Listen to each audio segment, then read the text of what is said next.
ठीक आहे. डॉक्टर, आता आपल्याला एक महत्वाचा प्रश्न विचारायचा आहे. आता तुम्ही बोलता बोलता मुतखड्याचा देखील या ठिकाणी उल्लेख केलात. तर मुतखडा होण्यामागचं नेमकं कारण काय? कशामुळे मुतखडा होत असतो? आता मूतखडा होण्याचे अनेक कारण आहे.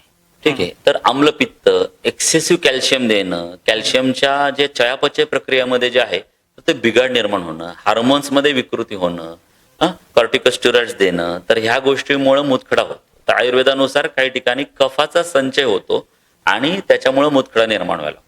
तर वेगांचं धारण करणं, मलमूत्र वेगांचं धारण करणं, टॉयलेटला लागली तर टॉयलेटला न जा, हेही एक मुतखड्याचं कारण आहे.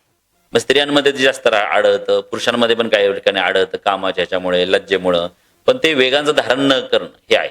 मग पुन्हा पाणी कमी पिणं, जास्त पिणं, ह्याही गोष्टींचा अंतर्भाव होतो. मग त्याच्यानुसार आपल्याला की वाताचा, पित्ताचा, कफाचा मुतखडा आहे, कशामुळे आहे, की पक्वाशयामुळे आहे, पक्वाशय वातामुळे आहे, आरशामुळे आहे, ते शोधन काढून आपल्याला त्या मूत्राशमरीवरती किंवा मुतखड्यावरती औषध देणं गरजेचं राहतं.